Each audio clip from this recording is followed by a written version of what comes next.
Einen wundervollen guten Tag zusammen und willkommen zurück zu Docker. Heute wollen wir uns natürlich angucken, wie ihr in eine Datei loggen könnt. Es ist sehr unpraktisch, wenn man die Logs wirklich immer so von Hand sich angucken muss und die nicht vielleicht als Datei hat. Denn man möchte vielleicht auch automatisiert irgendwelche Dinge tun, zum Beispiel automatisiert Machine Learning betreiben, um jetzt ganz weit zu spinnen. Aber es hat natürlich auch weiter Sinn, dass man einfach diese Logs so zur Verfügung hat und sich nicht einfach immer alles angucken muss. Das ist schon wirklich sinnvoll und das macht man eigentlich quasi immer so. Deswegen zeige ich euch heute, wie ihr in eine Datei loggen könnt. Ja, wir brauchen dazu allerdings ein klein bisschen Verständnis. Und zwar, es gibt sehr viele Dateiformate, die Docker unterstützt. Zum Beispiel kann man in XML-Dateien loggen, man kann in Textdateien loggen und so weiter und so fort. Man kann auch sogar in Datenbanken loggen etc. Ich würde euch immer wärmstens ans Herz legen, in JSON zu loggen. JSON ist ein Dateiformat, das ungefähr so aussieht. Also hier habe ich quasi Key-Value-Pairs. Das heißt, ich habe hier Key, hier habe ich Value. Können natürlich auch Integer sein und dann sind die mit einem Komma getrennt. Key 2 und dann 1, 2, 3, 4 oder, nee, besser, 42. So. Okay, also sowas in diese Richtung. Das ist JSON-Format und das ist eigentlich mittlerweile so das gängigste Format. XML hat seine Schwachstellen, vor allem wenn man die Sicherheit betrachtet, ist es auch nicht mehr ganz auf dem neuesten Stand der Dinge.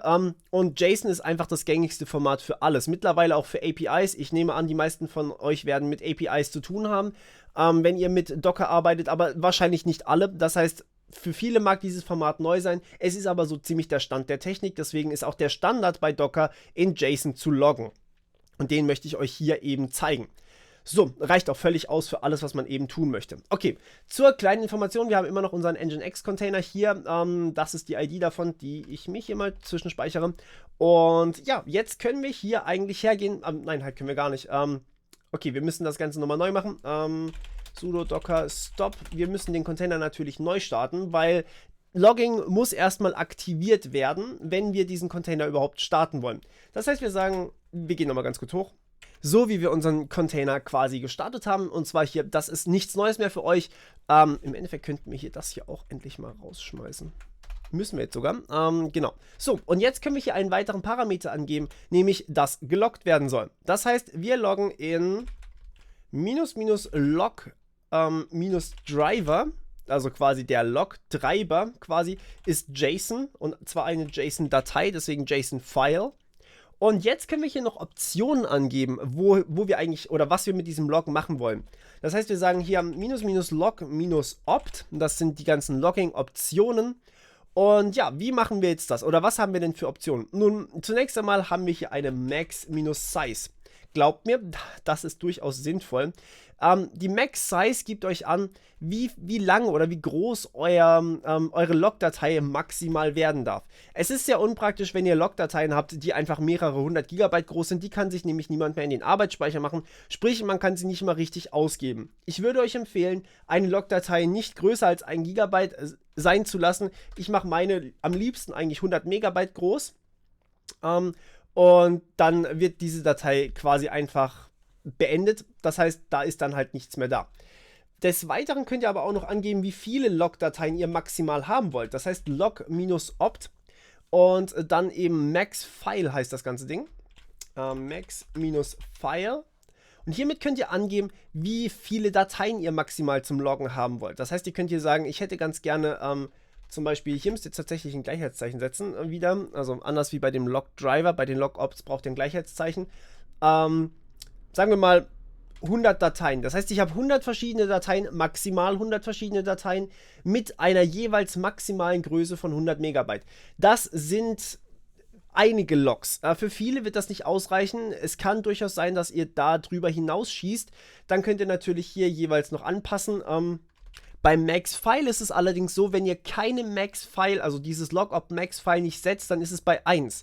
Das heißt, wenn ihr hier sowohl Max-Size setzt, als auch Log oder eben dieses Max-File, dann ist das wirklich eine Obergrenze. Das heißt, mehr Logs werden dann halt einfach nicht mehr gespeichert. Okay.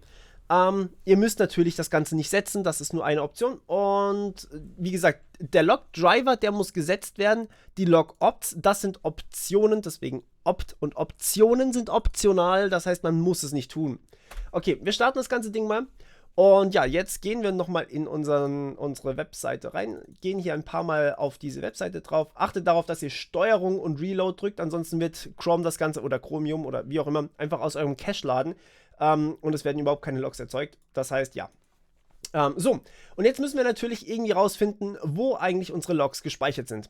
Kleiner Hinweis, sie sind nicht in dem Ordner, in dem ihr euch gerade befindet, sondern sie sind dann in einem versteckten Ordner. Das ist je nach System unterschiedlich. Deswegen werde ich hier euch einen Befehl zeigen, mit dem ihr quasi angeben könnt oder mit dem euch Docker angibt, wo die Logs gespeichert sind. Das wird bei euch aber vielleicht oder vermutlich sogar anders aussehen. Und zwar sudo docker inspect ist hier gefragt. Und zwar wollen wir ja, was wollen wir denn eigentlich rausfinden? Nun, wir wollen den Log Path rausfinden. Das heißt, den Pfad, wo wir eigentlich gerade hinloggen. So. Und jetzt sehen wir hier, okay, wir brauchen hier aber noch irgendwas, damit wir wissen, was eigentlich gerade geloggt wird. Denn ja, ansonsten funktioniert das nicht. Wir müssen hier quasi angeben, hey, welchen Container wollen wir eigentlich gerade rausfinden? Also die Logs, welches Containers suchen wir? Und dann wird euch das hier alles angegeben. Das heißt, ihr seht, Docker erstellt für euch einen extra Ordner für jeden Container. Und in diesem Ordner befindet sich dann eine weitere, eine Datei mit dem Namen des Containers, nicht mit dem Namen, sondern mit der ID des Containers, -json.log. Wundervoll. Diese Datei lässt sich jetzt unter Linux einfach ausgeben, unter Windows könnt ihr einfach hin navigieren, unter Mac könnt ihr sie euch auch ausgeben lassen in der Command-Line. Unter Windows geht das auch, aber da kenne ich den Befehl nicht richtig, weil ich keine Ahnung von Windows habe, aber hey, pssst.